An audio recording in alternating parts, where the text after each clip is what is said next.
Hello everyone, this is Jyoti to discuss law conceptually in this video, and today I will discuss maxim lex fori. Well, अगर आप इसको Google करेंगे तो Google पर आपको इसका मीनिंग मिल जाएगा जो कहता है law of land. But problem ये है कि लॉ ऑफ लैंड के आगे हमें नहीं पता कि इसका मीनिंग क्या होता है, तो वही मैं आपको इस वीडियो में एक्सप्लेन करूँगी। लेक्स मीन्स होता है लॉ, फोरी मीन्स होता है फोरम मीन्स कोर्ट, और यहीं से हमें इसका मीनिंग मिलता है लॉ ऑफ लैंड। इस मैक्सिम को समझने के लिए आप एक कॉन्सेप्ट और समझ लीजिए कि हमारे पास दो तरीके के लॉ होते हैं, एक होता है सब्सटैंटिव लॉ, एक होता है प्रोसीजरल लॉ। सब्सटैंटिव लॉ वो लॉ होते हैं जो हमें राइट्स देते हैं और हमें रेमेडी देते हैं, ठीक है। फॉर एन एग्जाम्पल आईपीसी में दिया हुआ है, अगर कोई आपका सामान आपकी परमिशन के बिना लेके जाता है तो उसको क्या कहते हैं, थेफ्ट कहते हैं। तो राइट कहाँ अराइज हुआ आपको, आईपीसी में हुआ, और उस थेफ्ट की पनिशमेंट कहाँ दी हुई है हमको, आईपीसी इटसेल्फ में दी हुई है। तो आईपीसी क्या हो गया, सब्सटैंटिव लॉ हो गया, क्योंकि वो हमें राइट भी देता है और हमें रेमेडी भी देता है। एक होता है प्रोसीजरल लॉ, प्रोसीजरल लॉ हमें प्रोसीजर देता है। मीन्स अगर मेरी चोरी हो गई है और चोर को 3 साल की सज़ा मिल सकती है, तो वो मिलेगी कैसे, हाउ, मुझे एफआईआर लॉन्च करवानी है, इन्वेस्टिगेशन होनी है, तो इन्वेस्टिगेशन कैसे होनी है, एटसेट्रा एटसेट्रा। तो ये प्रोसीजर हमें कहाँ दे रखा है, प्रोसीजरल लॉ में दे रखा है। तो likewise we have 2 laws, one is the substantive law and another one is the procedural law. अब हम लॉ ऑफ लैंड पर आते हैं। इसके लिए भी मैं आपके सामने एक एग्जाम्पल दूंगी।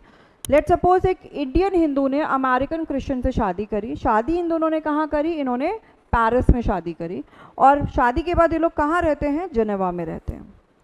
अब इन लोगों ने डिवोर्स पिटीशन फाइल की है, लेकिन डिवोर्स कहाँ फाइल किया, इन्होंने मैक्सिको में किया है। तो मैक्सिको कोर्ट सबसे पहले क्या करेगा, तो मैक्सिको कोर्ट सबसे पहले ये डिसाइड करेगा according to which law divorce grant किया जाना चाहिए या डिवोर्स ग्रांट नहीं किया जाना चाहिए। लेट सपोज मैक्सिको कोर्ट ने ये कहा कि जहाँ पर भी ये रहते हैं, the place of residence will be governing law, means Swiss law जो है, अकॉर्डिंग टू स्विस लॉ इनका डिवोर्स ग्रांट किया जाएगा। तो स्विस लॉ क्या हो गया, यहाँ पर सब्सटैंटिव लॉ हो गया। अभी मैंने आपको बताया सब्सटैंटिव लॉ क्या होते हैं। तो स्विस लॉ के अकॉर्डिंग तो इनका डिवोर्स जो है वो ग्रांट किया जाएगा। लेकिन प्रोसीजरल लॉ कहाँ का अप्लाई होगा, प्रोसीजरल लॉ मैक्सिको कोर्ट का ही होगा, मैक्सिकन लॉ का ही होगा। According to the Mexican law procedural law will be applicable, but substantive law कहाँ का होगा, जहाँ से इन पार्टीज को राइट्स एंड रेमेडीज मिल रही हैं, और यही है law of land. For an example, husband कहता है on the ground of cruelty I want divorce from my wife. तो cruelty, whether cruelty is a ground for divorce और not, will be decided according to the Swiss law.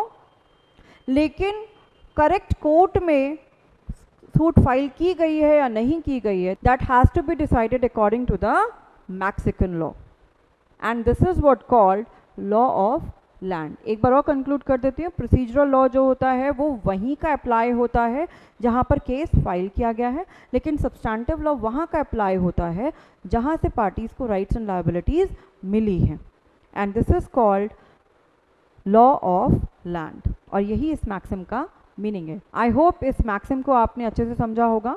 अगर अभी भी कोई doubt है या क्वेरी है तो आप कमेंट सेक्शन में डाल सकते हैं। And if you like my video, please hit the like button, subscribe my channel. I ensure you कि मैं आपके सामने conceptual videos ही लेके आऊँगी। Thank you, take care, bye bye.